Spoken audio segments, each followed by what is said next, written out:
Hari Om. We'll start today's Tattwabodha class with the chanting. Om Sahana Bhavatu Sahanau Bhunaktu Saha Viryam Karvavahai Tejasvinavadhitamastu ma vidvishavahai. Om Shanti Shanti Shanti. ॐ गणानां त्वा गणपतिगं हवामहे कविं कवीनामुपमश्रवस्तमं ज्येष्ठराजं ब्रह्मणां ब्रह्मणस्पत आनशृण्वन्नोतिभिः सीदसादनम् ॐ श्रीमहागणपतये नमः सरस्वती नमस्तुभ्यं वरदे कामरूपिणि विद्यारम्भं करिष्यामि सिद्धिर्भवतु मे सदा गुरुर्ब्रह्मा गुरुर्विष्णुः गुरुर्देवो महेश्वरः गुरुरेव परं ब्रह्म तस्मै श्रीगुरवे नमः तस्मै श्रीगुरवे नमः Mangalacharan for the text. Vasudevendra योगीन्द्रं नत्वा ज्ञानप्रदं गुरुं मुमुक्षूणां हितार्थाय तत्त्वबोधोऽभिधीयते तत्त्वबोधोऽभिधीयते. Okay, so we are starting this next class on Tattwabodha. We are we have finished 16 classes, 17th years beginning today. And we have seen so far, we have looked into the portion where we saw who is able to realize himself through the Mahavakya, Tattvamasi.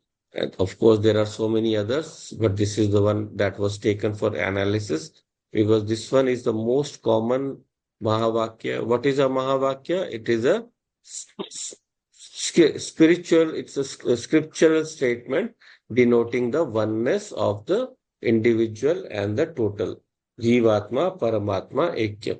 So we saw earlier also that this Ekyam is difficult to digest for any student because when we initially look at the features or the characteristics of any of those two topics or two objects we are talking about, the individual, very limited, alpagya, very deficient in qualities, very much caught in his own ego, and so on.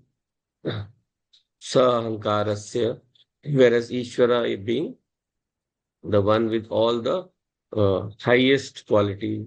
Ishvara is one with the Sarvagyatvam, all knowing.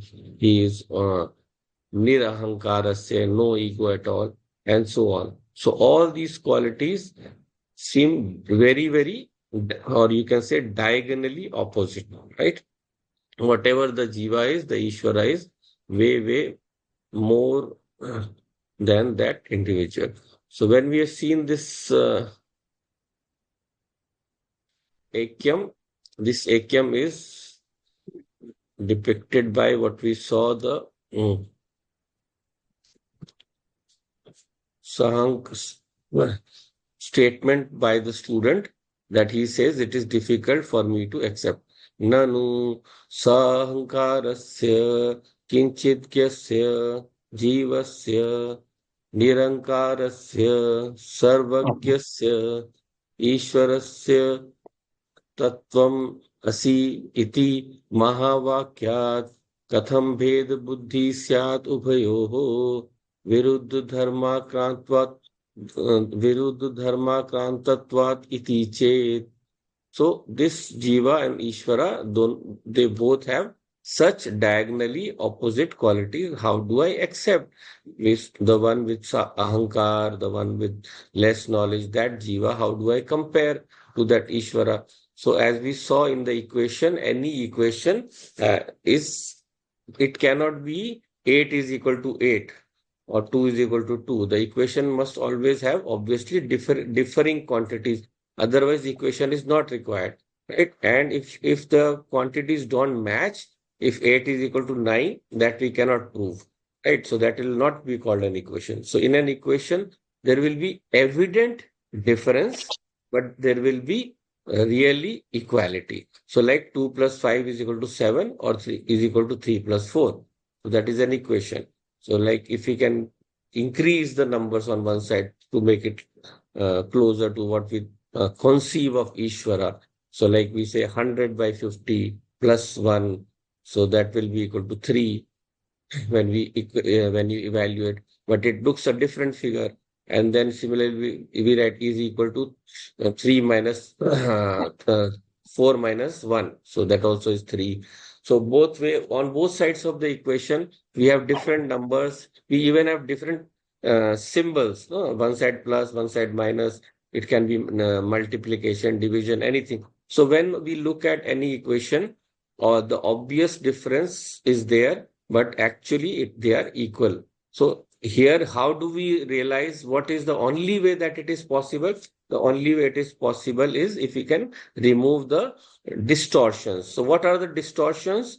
The distortions are that the jiva and the paramatma, they both are reflecting this consciousness. This consciousness, when reflected, is able to create a sort of difference, just like one same light, when reflected through the concave mirror and the convex mirror, it will have two different kinds of visuals. So this same light can make us one same entity also appear different. So the same face will appear different size in both the mirrors.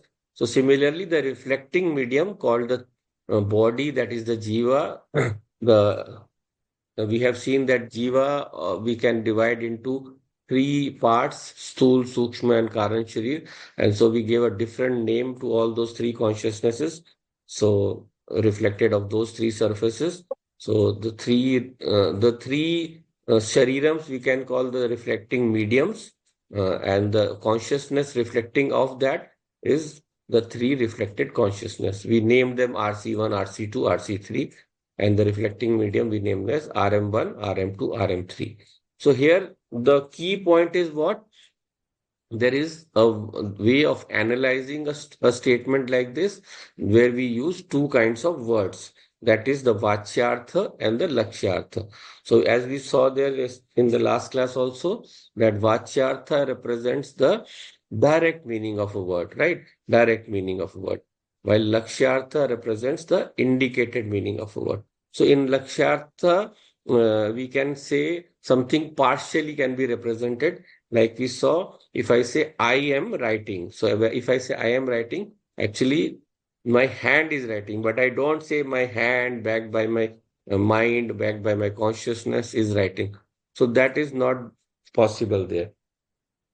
So when we say this hand is writing, we are getting the indicated meaning only, right? So that indicated meaning means the part, a part is indicated.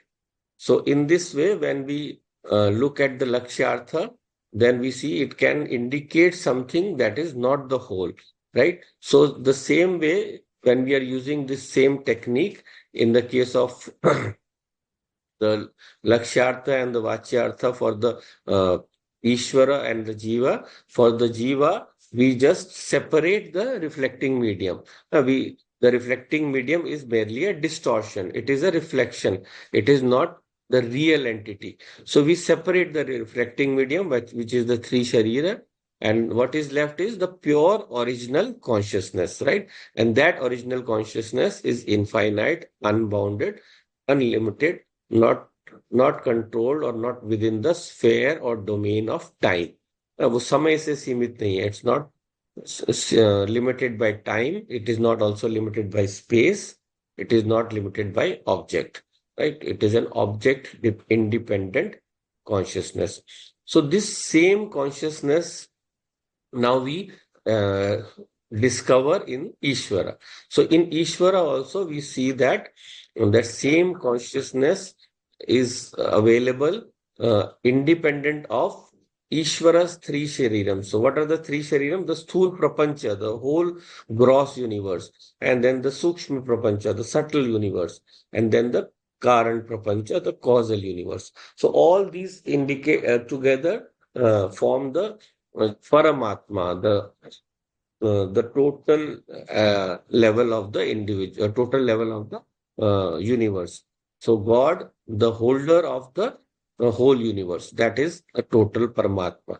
So from Paramatma, again, what we are doing, applying the same exercise, we are removing the three sharirams or the three distortions. Again, we are left with only the same, very same consciousness. This consciousness is available at the total level also in the same way. Here, there also it is upadhi vinirmuktam, we say. It is without any kind of distortions or any kind of upadhi. Upadhi is what? When this consciousness is functioning through the body, then we think then we think that I am the body, right?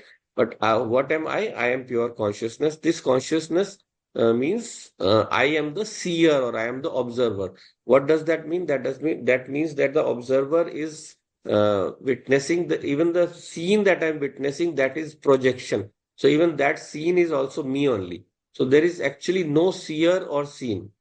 There is no kind of perception happening, but the illusion of perception. हमें लग रहा है हम कुछ देख रहे हैं, है कुछ नहीं.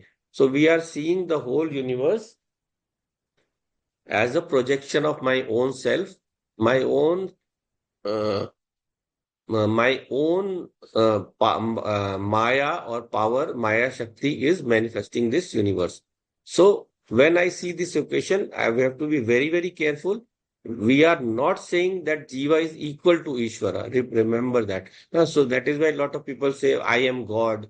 So that is not the correct word, right? I am the infinite reality. That is the correct sentence, right? But who is saying that? The Jiva is also saying, I am the infinite reality. The Ishvara is also saying the same thing. I am also the infinite reality. In that respect, they are one. But in terms of the reflection, they are different, right? They both have different sphere of activity, right? So Jivatma is there in every individual. So he is the what we call the Antaryami. He is the consciousness going through every soul, every individual. That is why Ishvara knows every karma. That is why when we say that someone is doing something wrong, we say your antaratma, your inner soul is watching. What is that antaratma? That is the Ishvara, your consciousness or Ishvara consciousness, both same.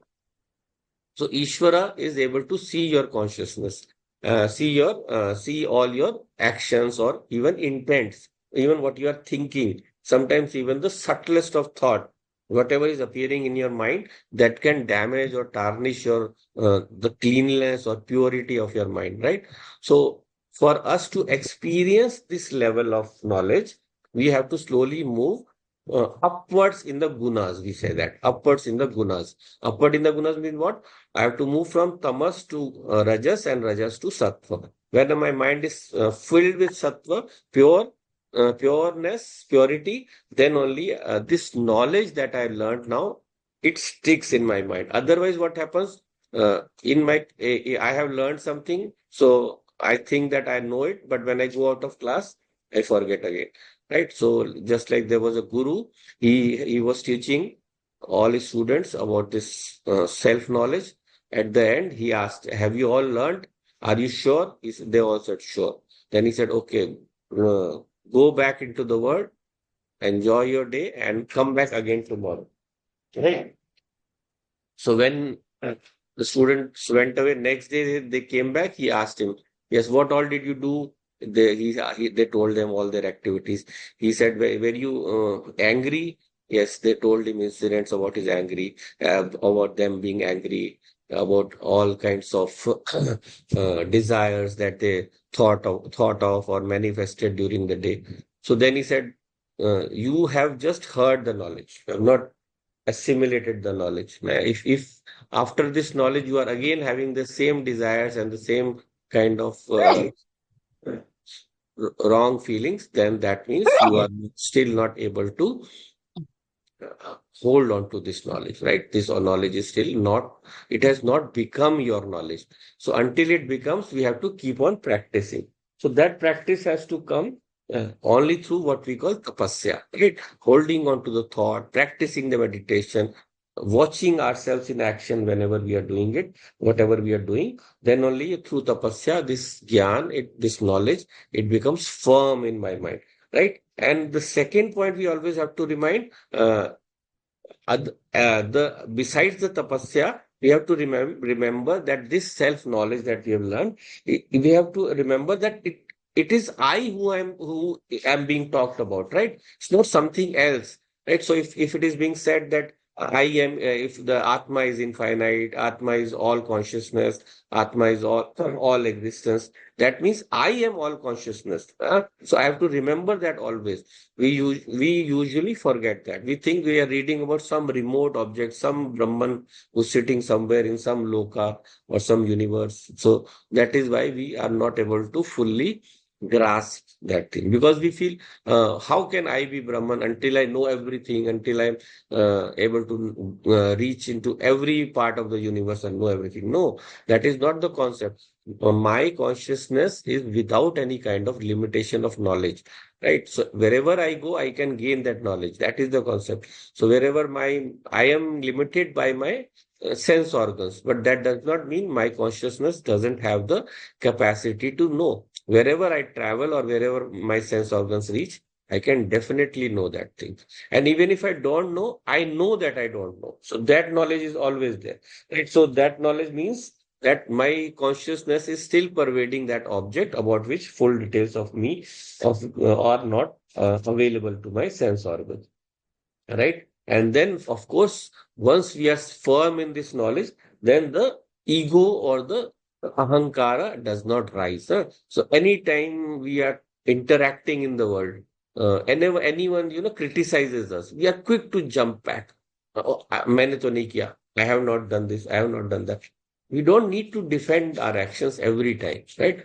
Of course, sometimes when there is a need to clarify something, we should clarify, right? But if that reaction happens, that we take it on our ego, that when someone says you are not a good student, or you are not an intelligent person, or you are inefficient at doing this kind of job, then we should understand that person's sentence, prove it with our actions, or display to that person with action that this is a, without getting angry. That will be the difference. The person without ego will respond in a cool and calm manner, right? And so, where does the main problem come? When we are wrong and we still don't want to admit we are wrong, then we are making that mistake real.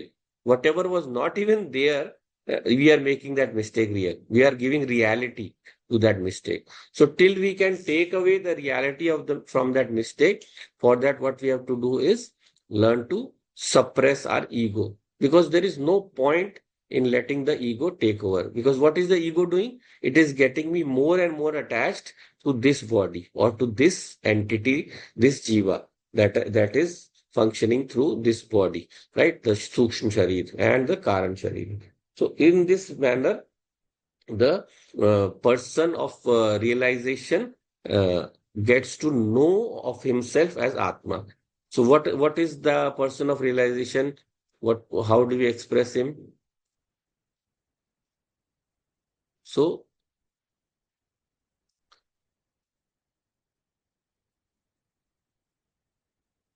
now this person is ज्ञातका evam cha जीवेश्वरयोः चैतन्य रूपेण अभेदे बाधक अभाव. So for this person of realization, this man of realization, he sees the whole universe as within himself.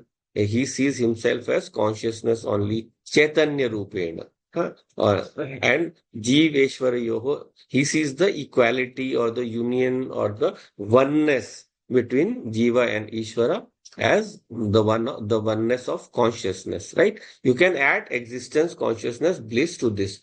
We use one word only just to put it in short, but that means you can call it Atma or reality, or here we are using Chaitanya. And what is the last word? Abhede, there is Badhaka Abhava. No way can this knowledge be contradicted, right? How we have seen, analyze this logically, from the point of Shruti, from the point of experience. So it is always our experience that I am. This experience does not go away. It never goes away, right? And I know this experience also never goes away. But what is the mistake? The mistake is to that I add some conditioning. So to I am, what the conditioning do I add? I am this body, I am this mind, and so on. So all those conditionings make me identify. मेरा उससे तादात्म्य हो जाता है. I get a तादात्म्य or an identification with that, with the body or the mind through which my consciousness or me I am functioning, right? So now this person, this knowledge is so firm, it will never be negated. So what does he do now? Evam cha Vedant vakyehi Sadguru Updeshena cha Sarveshu Bhuteshu Yesham Brahma Buddhir Utpanna Te Jivan Mukta Ityarthah.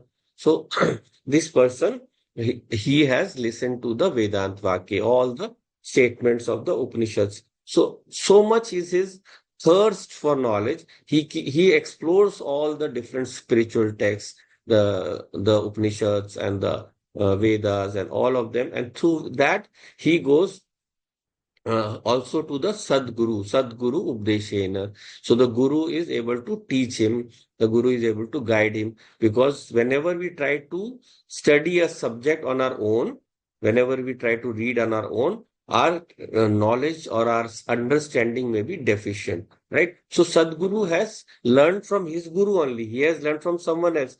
But we say through the Jnana Parampara, through the tradition, the knowledge is passed down. So when he is able to explain the basics and all the terms to the student, so when the student has learned the basics, then he will not make any errors. After that, the realization has to come from himself. He for that he doesn't know the Guru. I don't need anybody to tell me that I am. And I don't need anybody to tell me I know. No, no. But I need someone to point to me, to look at that way, and to remove my misconceptions about my knowledge, about my identification, right? My identification. So this identification I have to learn to give up. And this, once I give this, then what happens is, by that Sadguru Updeshana, what do I see? Sarveshu api bhuteshu yesham Brahma Buddhi Utpannaha. I see myself in the whole universe. I see there is no difference between me and all the beings of the universe. And in that, what is my Buddhi? Brahma Buddhi Utpanna. So my intelligence or my decision or my final what we call determination is what? That I see Brahman as the sole reality and everything as Brahman. So that brings about what we call the bhava, or the feeling within us of samatvam, sambhav. So sambhav, how does it come about? When I see the one single consciousness, which is the source of everything that we see in the universe and beyond also.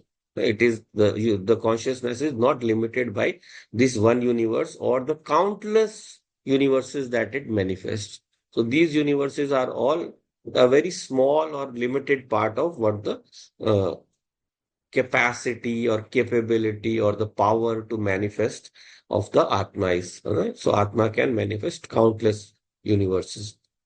But who is the source of all that? That is Brahman. Brahman. And who is that Brahman? Me.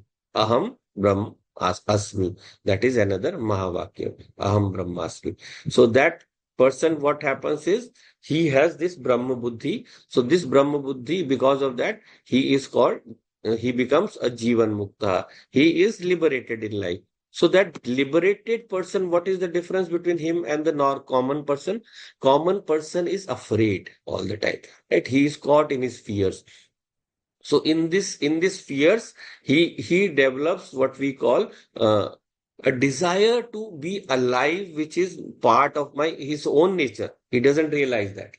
He knows that he doesn't know that he's immortal, but because it is his nature, it always comes to the fore that I don't want to die. Does anyone want to die? I hope not, right? We all want to live forever. and that living forever is a nature of the Atma. And so when by error or by mistake he thinks of himself as the body, he thinks that he will be born and then he will die, then he wants to escape. So what happens is the mind is of course available. There's a Sukshma Sharira. So the Sukshma Sharira will then go searching for another body and again he will manifest. So it is that wrong knowledge which leads him from what we call going from body to body, right? So this knowledge can only be gained, as we saw, through a guru and through the tradition of sampradaya, through the tradition. So through the tradition, a guru has learned from his guru and so on. And we have in our Puranas and other texts lineages going back thousands and thousands of years, right? So from student to teacher, and also from generations of kings and all those. We have all those lineages given. So all this tell right from the time of creation also to the current time, all these lineages are coming. So in the time of creation, the bodies were not in this gross form. They were subtle bodies. The rishis, they were in the universe in the form of subtle form. And finally, when life formed here, then they evolved into what we call finally the human being. And there they came, they took birth, you can say. But before that, they were there in subtle form only. So all that lineage that has come down to us is from the original rishis who were coming through from Brahman. And so this knowledge, what we call Atma Jnana, is through the Guru Shastra Upadeshaha, or here what is being called Brahma Buddhi. That Brahma Buddhi Utpanna that we are talking about in the liberated person, this is coming from that side only. And because this knowledge is liberating that person, he loses all kind of fear, no fear. That person is free from any kind of fear. So that does not mean that he doesn't feel any of the ups and downs of life. He experiences all of them, but he is less disturbed by them. He doesn't get disturbed. He sees everything as an event, and that is why it is called this feeling that the name for this is Jivan Muktaha, means Jivan Eva Muktaha. So in Sanskrit it basically means that while living also he is liberated. So that does not mean he will have to die and he has to after that he will go away to some other loka, or if not to some loka, that he will then not need to take birth again. So after death is not, after death is what we call Videha Mukti. That will come at its time. But till then also that person is liberated. So what is he liberated from? He is liberated from the wrong knowledge that I am this reflected medium or I am the reflected consciousness. So what is the right knowledge? He knows I am the original consciousness. Yeah, I am the original infinite undivided consciousness, right? So uh,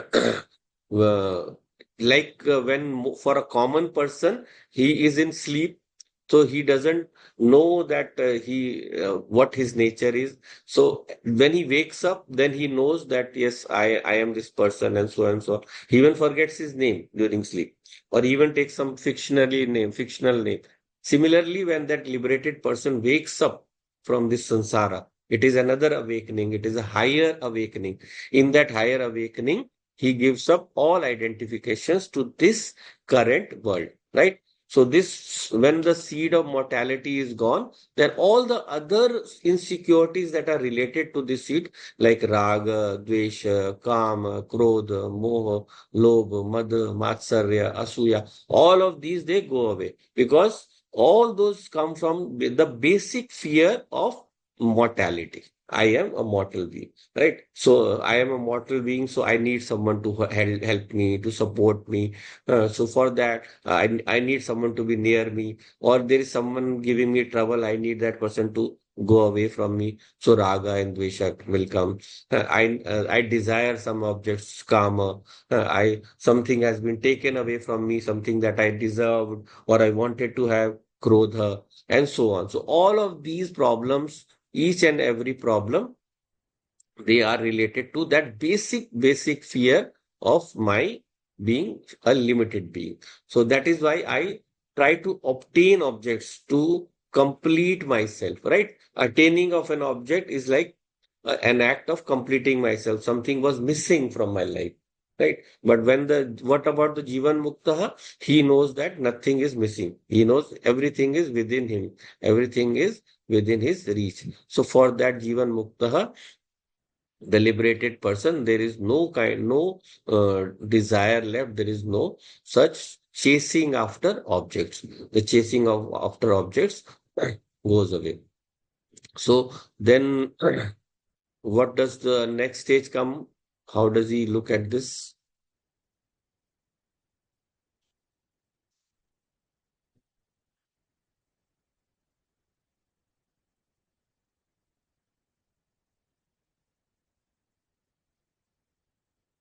So the Jivan Muktaha, the teacher has defined, we saw in the earlier part, Evam cha Vedant Vakehi Sadguru Updeshena cha Sarveshu Bhuteshu Yesham Brahma Buddhi Utpanna. So this has been defined. So the student again asks, please expand this, please clarify this. You have said he is a Jivan Mukta. What are the other differences between this Jivan Mukta and the common person? So he says, Nanu is an objection or a question, right? I am still not clear, or what you are saying is wrong, or uh, not within my understanding. That is represented by Nanu. So in every kind of Vedantic discussion or any kind of scriptural discussion, there is what we call a Purva Paksha, the person who is raising an objection, and then the Uttar Paksha or the Paksha, the one who is establishing the line of argument, right? So Nanu will represent the Purva Paksha. Nanu will always mean the person who is not yet clear. He needs more clarification. So what does he say? Yatha deho ham purushoham brahmanoham shudroham asmi iti drid nischayah तथा नाहम ब्राह्मणः न शूद्र न पुरुषः किंतु असंगः सच्चिदानंद स्वरूपः प्रकाश स्वरूपः सर्वांतर्यामी चिदाकाश रूपो अस्मि इति दृढ़ निश्चयः रूपः अपरोक्ष ज्ञानवान जीवन मुक्तः. So we just move on to the third line, Chidakash Rupo Asmiti, and one word go back also, Prakash Swarup. So I'll just highlight this. Prakash Swarup, Sarvantaryami, and Chidakash Rupa Asmi Iti. So this person, the we can never conceptualize the Atma, because Atma is beyond words, right? We can never put it into words, right? So how is the realization of Atma? It is in the nature of the subject, not something that I know. It is the knower, the knowing principle. So Atma is the knower. So who is that knower?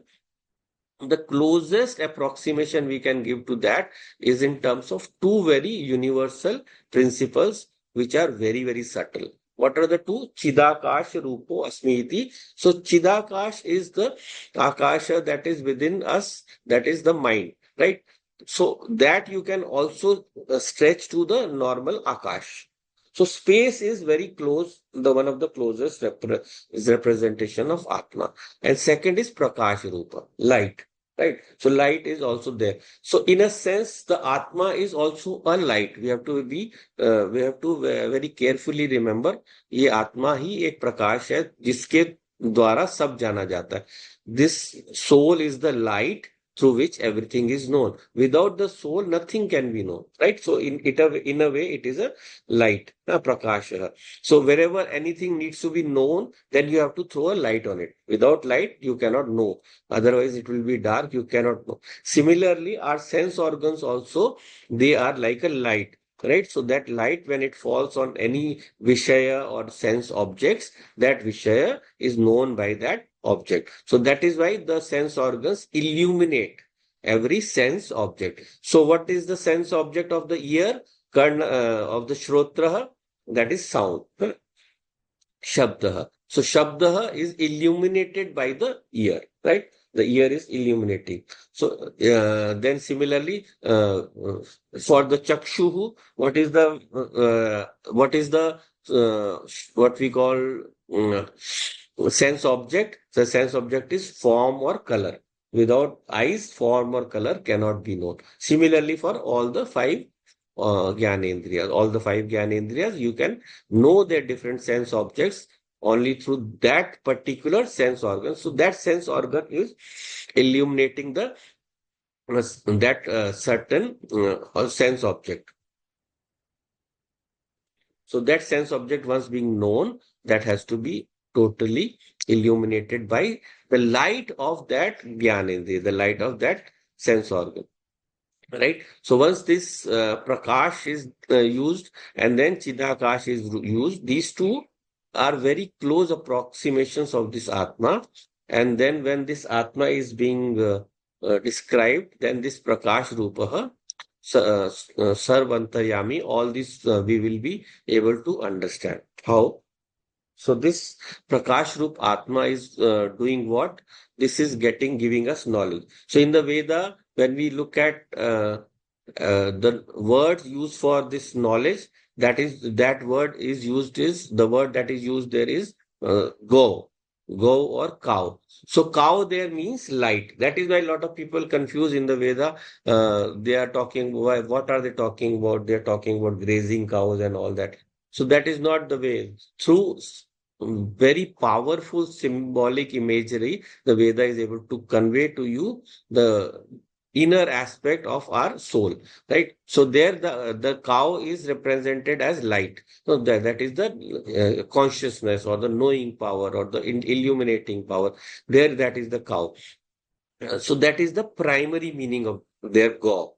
So you can look up in any Sanskrit dictionary also, you will find go means light. But then why do we call that cow as go? But at other places, we even call the sense organs as go.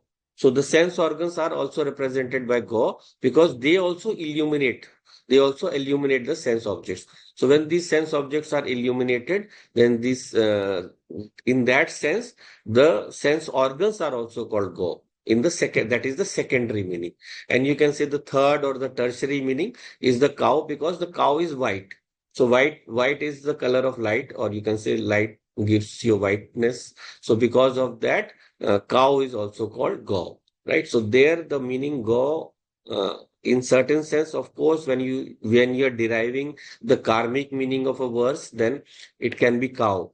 But in terms of upasana meaning, it can become the sense organs. But in terms of knowledge meaning or the gyan meaning of the Vedic verse, it will be as consciousness or light of consciousness. So this light of consciousness is all pervading. It is everywhere. The sunlight, let's not call it sunlight. We can just call it light in general. So this light is everywhere. And this light is what we call not connected to any of us. And yet it is passing through all of us. Why is it not connected? What will happen if the light were connected to my body? Then wherever I go, there will be light. I will be like glowing like a light bulb. So that means the light is connected to me. And what is another thing that will happen? Wherever I leave, there will be darkness. Right. So that means the light is not connected to me. But the light is illuminating my body or my being. So that means it is an independent principle. So that from that comes the one of the words that we have seen here. Just bring it back here.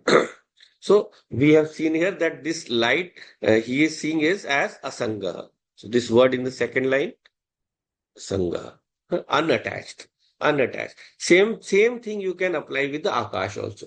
So akash also is unattached, sanga. It is not attached to anything. Akash does not get divided into parts. It can never be separated. It cannot have any boundaries. So both ways, akash or light, they all represent that very same Satchidanand Swarupaha, that is Asangaha. And of course, Satchidanand Swarupaha, some remote time in the past, we heard of this when we were in the first or second class. So I hope you remember that. What was that? My own nature of Sat, Chit, and Anand. So we'll not go more again to explaining that. Done it plenty of times. So that also is a direct uh, close approximation of this Prakash Rupa. Prakash also is also of the nature, we can see clearly it as existence and illuminating or knowledge giving, right? And then, of course, Sarvantaryami. So that consciousness is passing through the hearts of every being, like we just saw. So that now it is able to see everything. So there is a passage, there is a verse in the Gita where it is said, Sutre Manigana Eva. This Atma is like what? Just like a thread that is passing through all the beads. Huh. So that bead is the individual, and the thread that is passing, actually it becomes invisible. Huh. So this consciousness is also invisible, and it is passing through all the beings. It is the one that is holding them together. If you take it away, they will all scatter and will get lost. So that consciousness also can be represented in that way. The one that is passing through all the beings of the universe, that is holding them together, and that is the consciousness that is uh, giving me the knowledge of my own self. And so Chidakash Roop Asmi Iti also in that way represents this consciousness that is going through every being in the universe. This Akasha is passing everywhere. It is there in the smallest of cells, everywhere. In fact, even in the smallest of atoms, most of it is space. They almost 99.9999% is space only.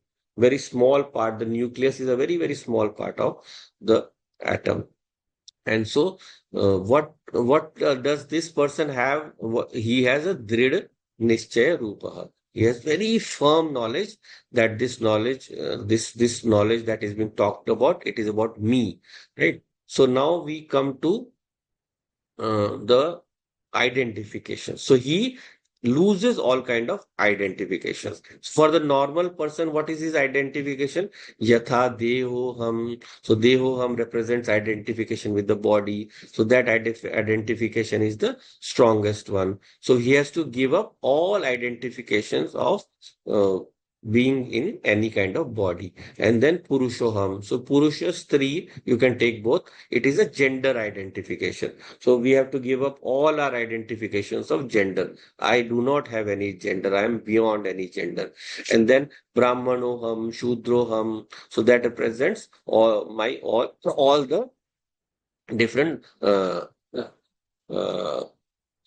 what we call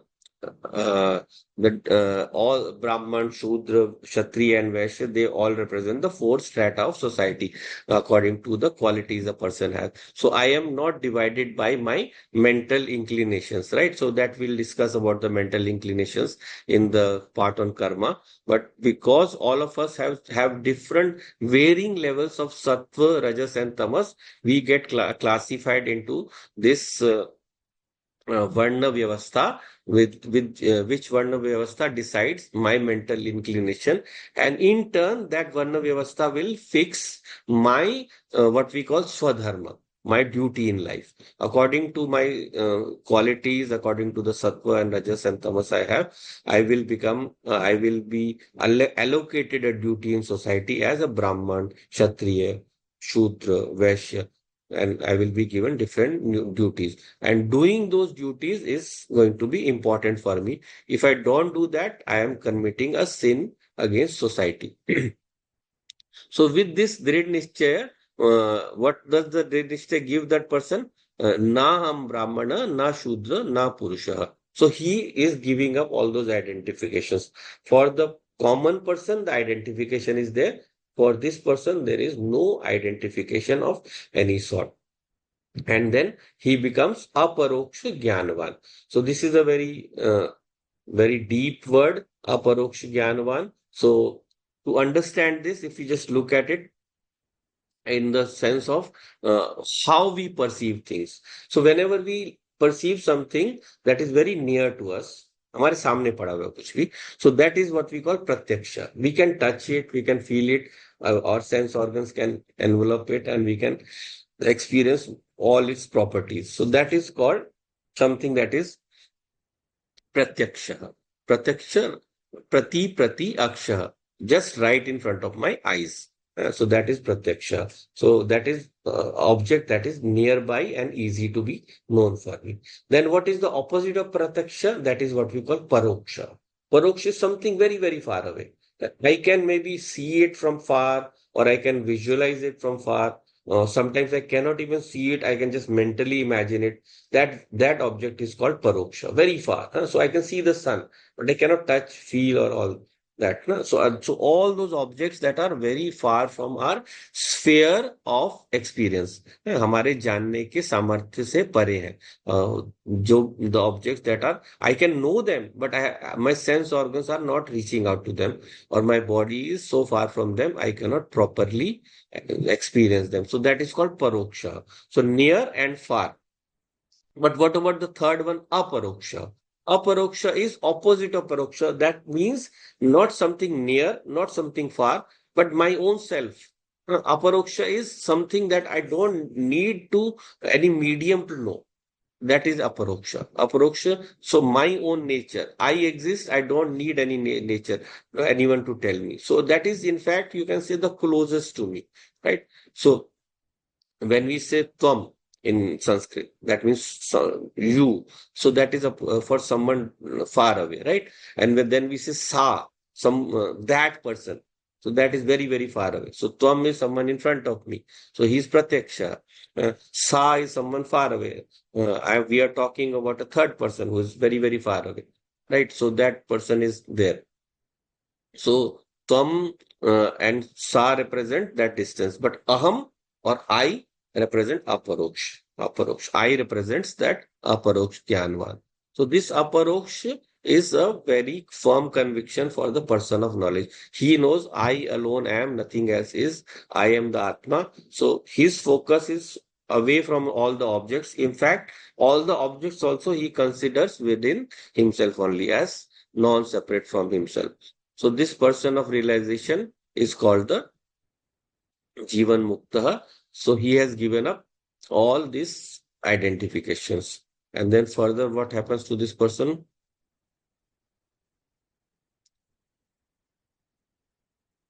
ब्रह्म एव अस्मि इति अपरोक्ष ज्ञानेन निखिल कर्म बंध विनिर्मुक्तः स्यात्.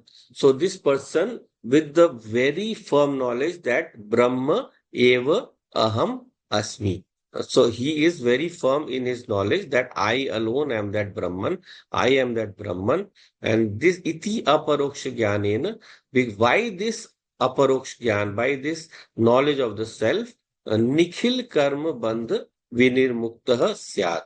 So all the bandhans or all the bondages of this body or mind or body mind complex, you can say that he is able to transcend, he is able to rise above, right? He cannot give up totally, because the experience will remain. So whenever the whatever the time of life for a person is there, we call it as prarabdha. So for that, whatever we have to, this we'll see more in the karma.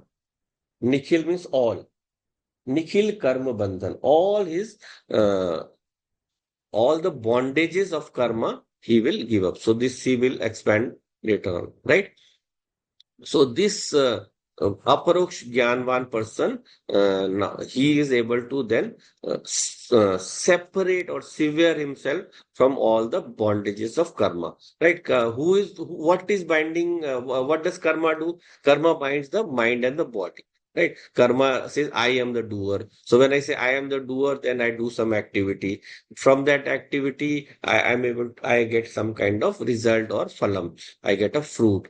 So that from that fruit, we enjoy the fruit. When we enjoy the fruit, a certain kind of samskara is born in our mind. The experience of the fruit of action. So that experience, from that is born some kind of attachment to that fruit. So it will become our vasana. So it can be a positive vasana, negative vasana.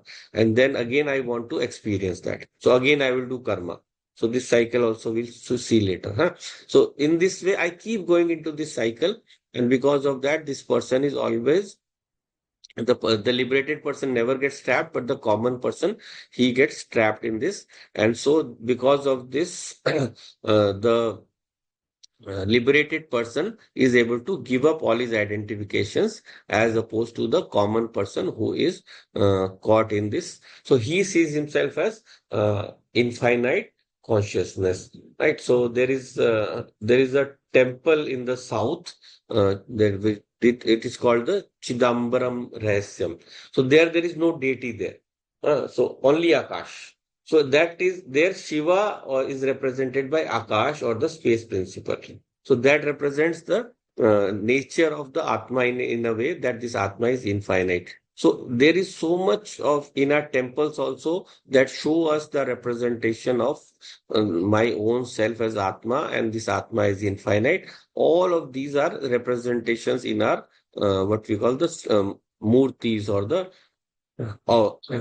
the venerated objects, right? So when we go into these uh, temples, we can also, through those images, visualize or conceptualize different aspects of my own true nature.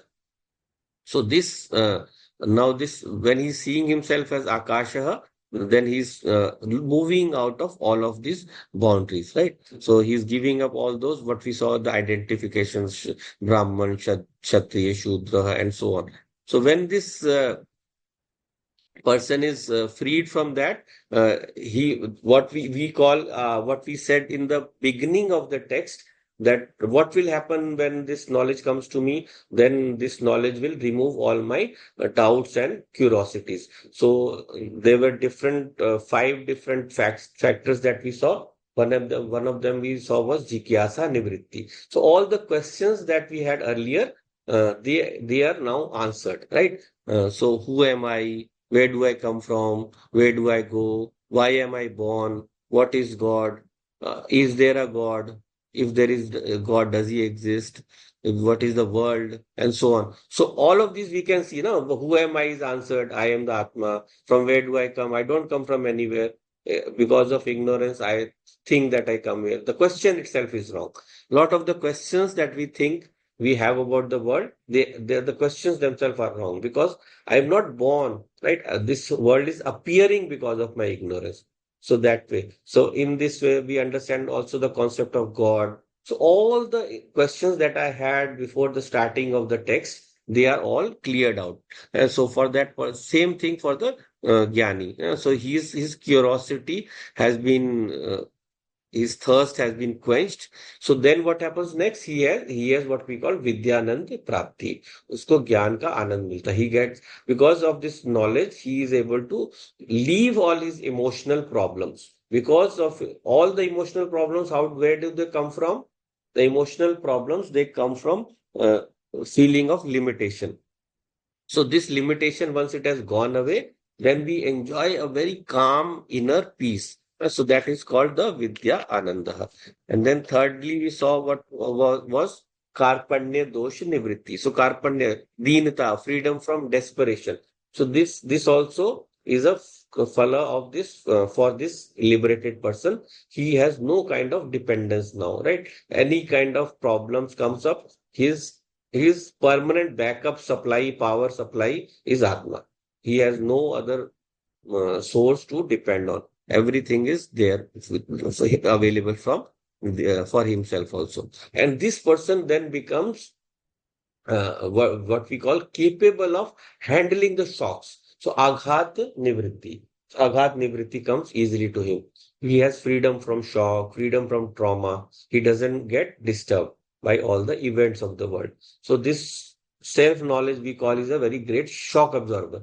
It helps us absorb all the shocks. So that is why it makes us emotionally stronger. So worst of tragedies that happen, they will not bother such a person. So you would have seen, no, if for senior people they have attended some death in the family, or somewhere know someone known to us, there will always be a few person who are very calm. They are not disturbed. They are handling everything. It's not that they are not sad, but they are sad, but they are very calm. They are able to do all the duties, arrange the wood, get this, arrange the van, for taking the body. They are the ones who are very calm and in control, right? So that person is, those people are the ones actually who have developed some kind of capability of withstanding shocks. So it's not necessary that they have reached Atmajnanam. They are on the way. They are closer. They are people who are very much in control of their feelings. So that control becomes more easier when we have this Atmajnanam, right? So all the shocks of the world, they do not bother us that much. And then finally, the fifth one we saw was Dakshata Prapti. So that Dakshata Prapti also is a final effect. Whenever we are less disturbed, our efficiency increases. Whenever we are calm in mind, whatever job we are doing, that job gets done in a more perfect manner, right? So in this way, all the works that we do, we become more perfect at doing those jobs. So it's not that this Atma Jnanam is something that is going to go for taking away from this world. It is something that is very useful for us to function in the world also. It's not something that will help make us run away from the world. No, this is a very practical knowledge. It is a very useful knowledge. So by this aparoksha jnana, all the karma bandhanams that we say are then we are they are destroyed. So all these karma bandhanams, what are they classified under? We basically call them as punya and pap, right? Punya and pap. So this one the student is asking again here. So I'll just shortly dwell on this because we don't have much time, but just quickly look at it.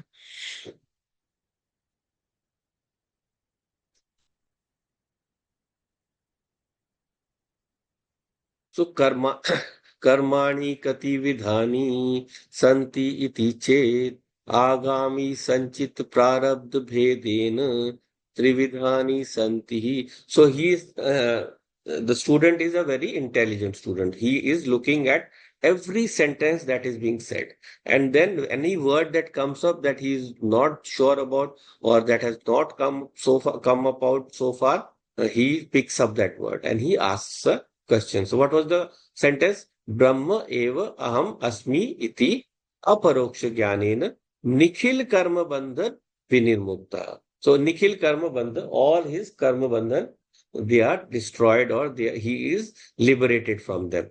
So he asked now this teacher, he asked the teacher, Karmani Kati Vidhani, what are the different kinds of karmas, right? So the teacher in the same sentence, he answers, uh, Agami Sanchit Prarabdha Bhedena Trividhani Santi. So there are three kinds of karma: Agami, Sanchit, and Prarabdha.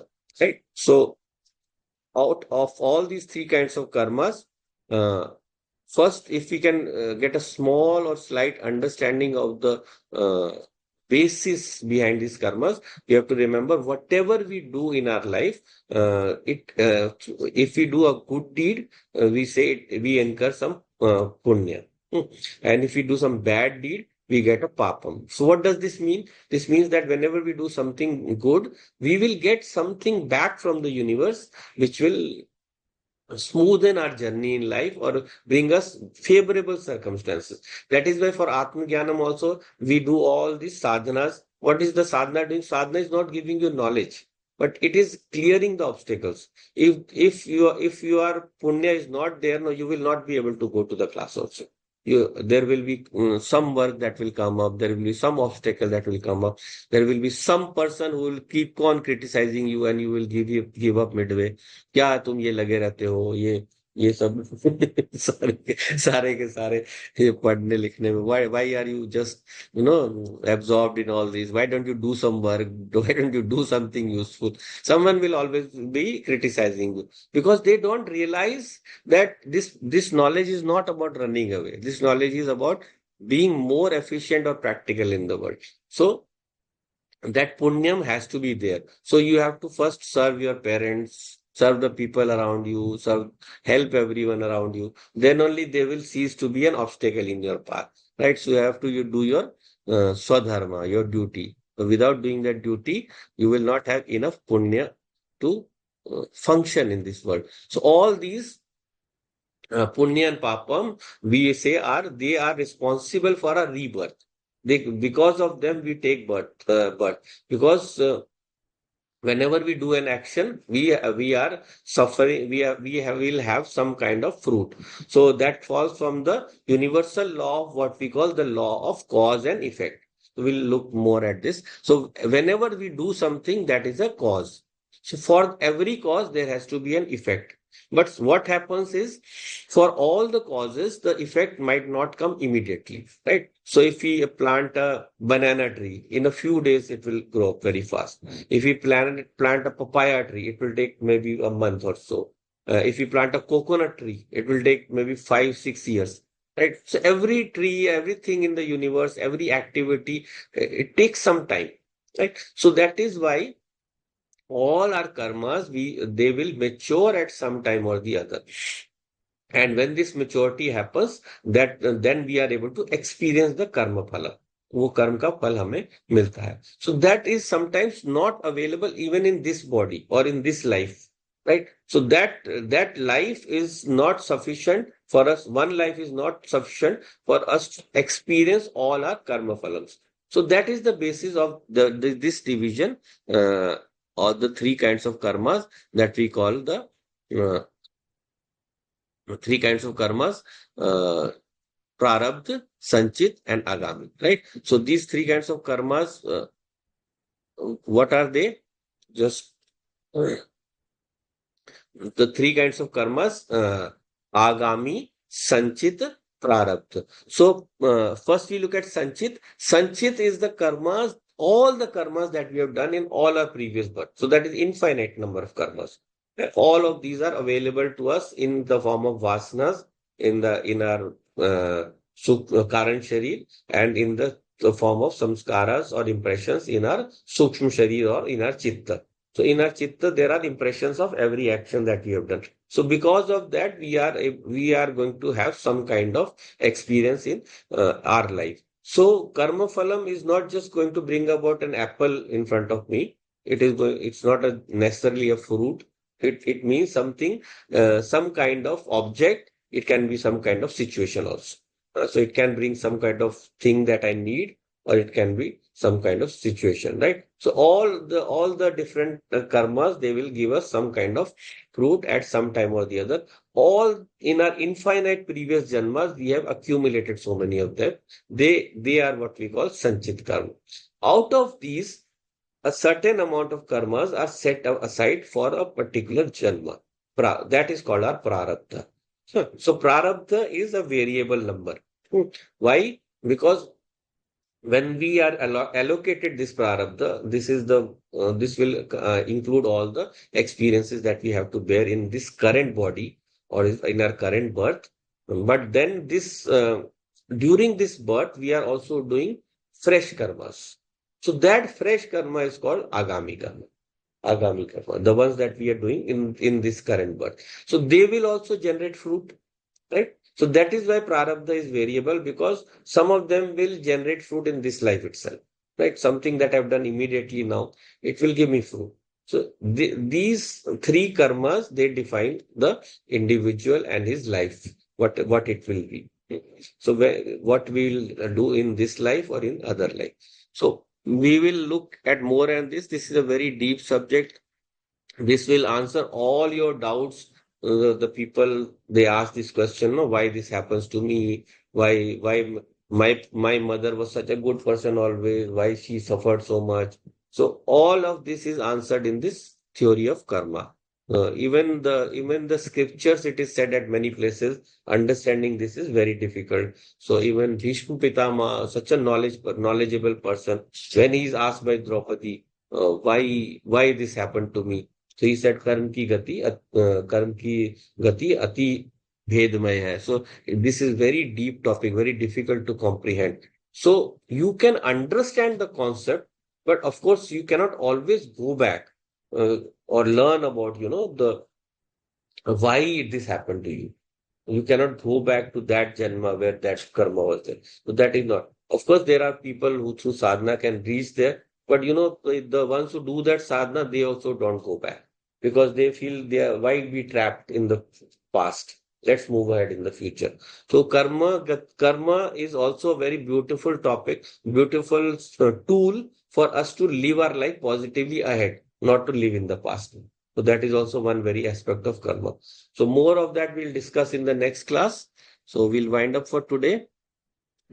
Om Purnamadav Purnamidam Purnat Purnamudachyate Purnasya Purnamadaya Purnamevavashishyate Om Shanti Shanti Shanti Hari Om Shri Gurubhyo Namaha Hari Om